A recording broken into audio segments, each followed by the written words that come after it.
Hi అండి, hello, welcome to my channel. ఈరోజైతే నేను ఒక మంచి టిప్ చెప్తున్నాను. ఎవరింట్లో అయినా అనుకోకుండా పాలు విరిగిపోతే దాంతో ఎంతో రుచిగా ఉండే కర్రీ ఎలా ప్రిపేర్ చేయాలనేది నేను ఇక్కడ చూపిస్తాను. పాలైతే గిన్నెలో వేసి పెట్టేశాను. కొన్ని ధనియాలు, కొంచెం జీలకర్ర, కొన్ని మిరియాలు తీసుకొని పౌడర్ చేసుకున్నాను. కొంచెం చిల్లీ ఫ్లేక్స్ తీసుకున్నాను, సాల్ట్, ఇక్కడ ఆర్గానిక్ తీసుకున్నాను. అవి ఉంటే వేసుకోండి, లేదంటే స్కిప్ చేసేయండి. కొంచెం కసూరి మేతి తీసుకున్నాను. పాలు మంచిగా బాయిల్ అవుతున్నాయి కదా, సో ఆ మసాలాలన్నీ నేను దీంట్లో వేసుకున్నాను. పాలలో వేసి ఒక్కసారి కలిపేసి దీంట్లో నేను వెనిగర్ వేశాను. పాలన్నీ విరిగిపోయాయి. పాలు విరిగిపోతే ఆ విరిగిపోయిన పాలలో మసాలాలన్నీ వేసుకొని ఒక 2 నిమిషాలు కుక్ చేసుకొని ఇప్పుడు ఇలా స్టెయినర్లో తీసుకొని మంచి నీళ్ళతో కడిగేసుకోండి. ఒక గ్లాస్ నీళ్ళతో కడిగేసి ఒక క్లాత్ తీసుకోండి. క్లాత్లో ఈ పన్నీర్ మొత్తం వేసేసి, మసాలా పన్నీర్ మొత్తం వేసేసి ఎక్స్ట్రా నీళ్ళు తీయండి. తీసి 4 గంటల వరకు అలాగే ఫ్రిడ్జ్లో పెట్టేయండి. సో ఇది మంచిగా సెట్ అయిపోతుంది. మీరు ఊహించనంత మంచిగా సెట్ అయిపోతుంది.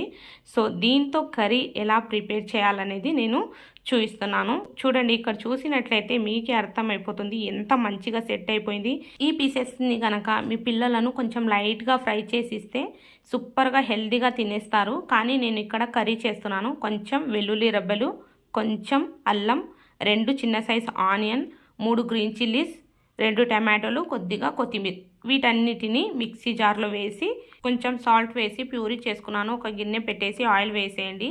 ఆయిల్ వేసి 2 యాలకులు, 3 లవంగాలు, చిన్న చెక్క, దాల్చిని, బిర్యానీ ఆకు, జీలకర్ర, ఆవాలు, హింగువ వేశాను. సో తాలింపులో అయితే మంచి కలర్ వచ్చేసింది. సో దీంట్లోనే ఈ tomato, green chilli, onion puree వేసేసి ఒక్కసారి కలిపేసి అదే జార్లో ఇంకొంచెం వాటర్ వేసి దీంట్లోనే వేసుకున్నాను. సో ఇది ఇప్పుడు ఇలాగే వదిలేయండి, మెల్లిగా కుక్ అవుతూ ఉంటుంది. పక్కన ఒక పెనం పెట్టేసి 2 టేబుల్ స్పూన్ ఆయిల్ వేసి ఈ మసాలా పన్నీర్ ముక్కలు వేసేసి 2 నిమిషాలు ఫ్రై చేసుకుంటాను. ఎక్కువ అస్సలు ఫ్రై చేయకూడదు. ఇక్కడ చూడండి, మసాలాలో ఆయిల్ రిలీజ్ అయింది.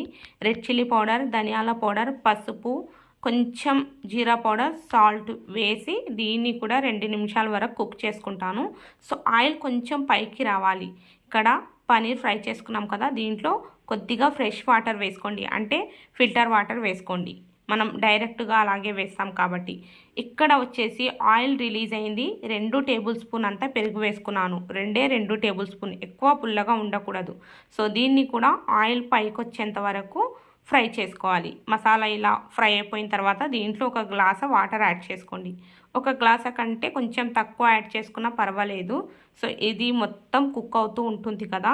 సో చూడండి, ఇలా బాయిల్ వస్తుంది. కర్రీలో బాయిల్ వచ్చేసిన తర్వాత పక్కన పన్నీర్ ముక్కలు నానబెట్టేసాం కదా, డైరెక్ట్గా వేసేయండి.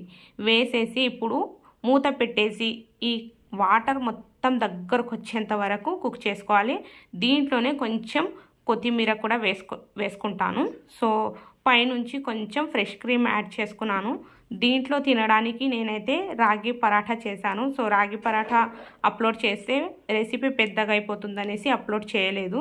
సో ఎంతో ఎమ్మీగా టేస్టీగా ఉండే పగిలిపోయిన పాలతో పన్నీర్ రెసిపీ రెడీ చేసేసాను. పైనుంచి కొంచెం ఫ్రెష్ క్రీమ్ యాడ్ చేసుకున్నాను.